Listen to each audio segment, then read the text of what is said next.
Shalom. Ce Shabbat, nous allons lire la première paracha des 7 semaines de Nehama, de consolation. C'est la paracha Va'et Hanan. Va'et Hanan est une paracha où Moshe Rabbeinu s'adresse à Kadosh Baruch Hu. Nous avons dit la semaine dernière que le livre de Devarim est en sorte le bilan moral de toute la conduite, de toute la direction de Israël par Moshe Rabbeinu et les reproches qu'il leur a fait. Maintenant, il prie à Kadosh Baruch Hu il lui demande de bien vouloir le laisser en vie et de lui permettre de rentrer en Eretz Israël, que ce soit à la tête de Israël, ou même comme Akadosh Baruch Hu lui a dit, c'est impossible, parce qu'est arrivé le moment du règne de Yehoshua, Be'en Malchut, Nogaat Behaverta Filo Kimlo Nima, et aucune royauté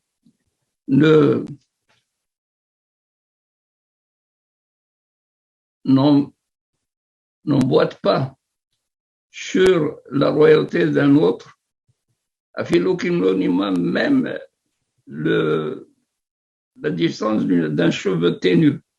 C'est-à-dire que quand arrive le moment où Moshe Rabbeinu doit céder la royauté pour la donner à Yehoshua, il n'y a aucune impossibilité d'attente. Ça doit se faire. Et Moshe Rabbeinu demande.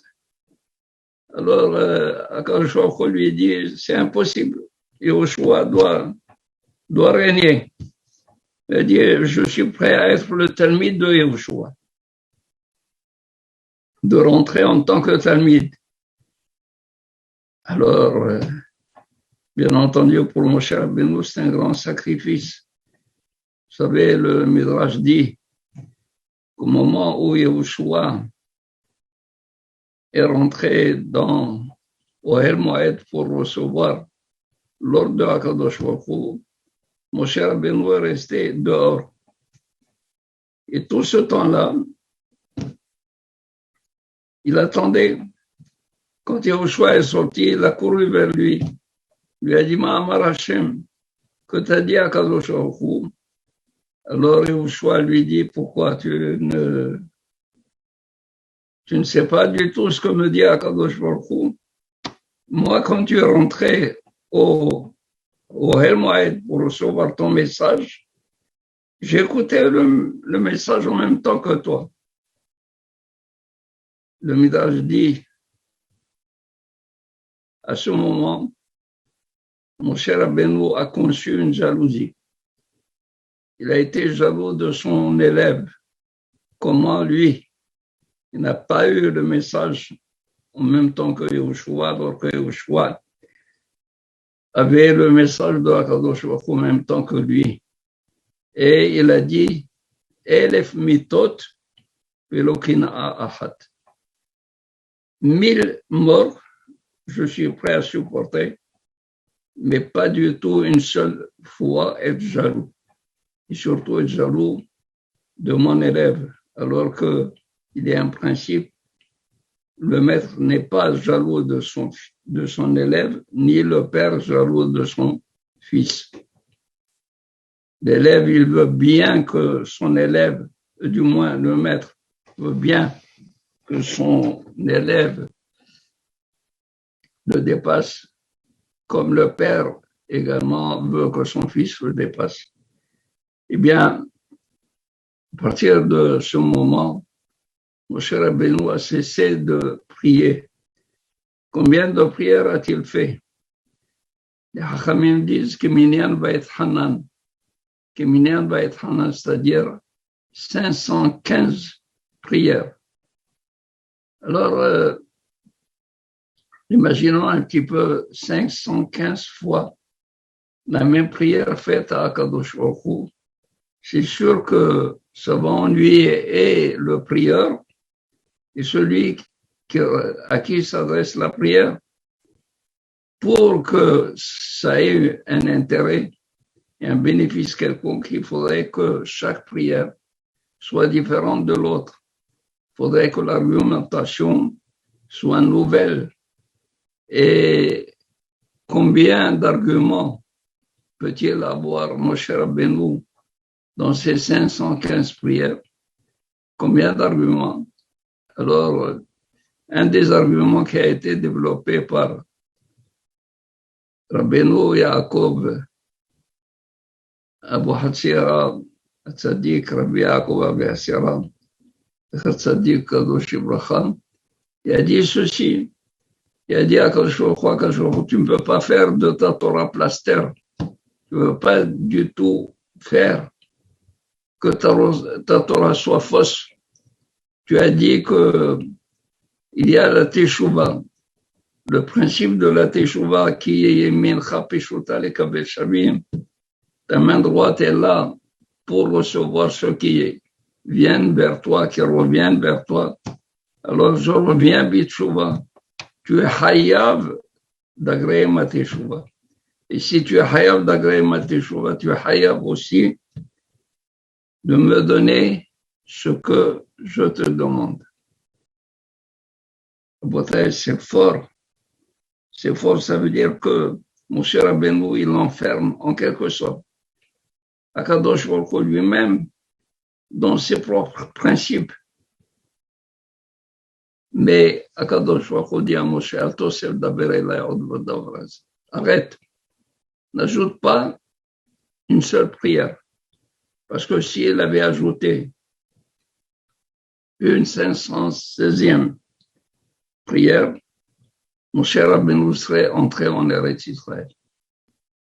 Mais voilà que la prière de Moshe Rabbeinu était composée de 2 demandes. Abera vers E. Je traverse le Jourdain vers E et je verrai la terre. Haaretz HaTorah. Aucune prière n'est rejetée complètement. Si elle n'est pas retenue dans sa totalité, elle est retenue dans sa moitié. La moitié de la prière a été donnée à Moshe Rabbeinu. Il a dit, allez, Rosh HaPisga, ur'e be'enecha. Monte au sommet de la colline, ur'e be'enecha, et vois la terre. Et Akadosh Baruch Hu a déroulé devant ses pieds toute la terre d'Eretz Israël, tout Am Israël, d'or Vedorchav, chaque génération et chaque président de génération. Moshe Rabbeinu lui a dit, qu'est-ce que tu m'as demandé à Bera? Je traverse, al ta'avor et Yarden. Ki lo ta'avor et Yarden, tu ne vas pas traverser. Aval voir la terre, re'e be'enecha, vois la terre. Donc, Akadosh Baruch Hu a accordé. Et pour quelle raison Moshe Rabbeinu a été privé de rentrer en Eretz Israël? Les Hachamim, ils ont dit pour 2 raisons. Une, c'est qu'il doit ramener toute la génération du désert, qui sont morts dans le désert. Les Hatid Lavo, tout cela, ils vont revivre, ressusciter. Ils vont entrer en Eretz Israël à la suite de Moshe Rabbeinu. Et une deuxième raison, c'est parce que si Moshe Rabbeinu était rentré en Eretz Israël, il aurait construit le Beth Amikdash. Et s'il avait construit le Beth Amikdash, il ne serait jamais détruit. Et alors, c'est Am Israël qui aurait été anéanti à la place du Beth Amikdash. C'est pour cela qu'il a dit, Vaïtaber Hashem bi lema'anchem. Akadosh Baruch Hu s'est mis en colère contre moi. Il s'est fâché contre moi, lema'anchem, pour vous. Pour vous. Qu'est-ce que ça veut dire pour vous? C'est pas à cause de vous, mais pour vous, pour votre bien, lema'anchem, afin que vous restiez en vie. Afin que Am Israël existe, continue à exister. Les Ma'anchem. Parce que Moshe Rabbeinu, tout ce qu'il a fait, Moshe Rabbeinu, a une durée presque éternelle. La Torah est éternelle. Le Mishkan, lui aussi. Le Mishkan n'a pas été perdu. Le Mishkan est, on se le dit, il existe. Il est là. Tout ce qu'a fait Moshe Rabbeinu a une permanence extraordinaire. Voilà les Ma'anchem. Akadosh Baruch Hu a arrêté Moshe Rabbeinu parce que il aurait été Vadaï entraîné à accéder à la prière de Moshe Rabbeinu, mais ça aurait été au détriment d'Israël. Mais pour le bien d'Israël, Moshe Rabbeinu est resté en dehors d'Eretz Israël. Voilà, Shabbat Shalom et à la semaine prochaine, Be'ezrat Hashem.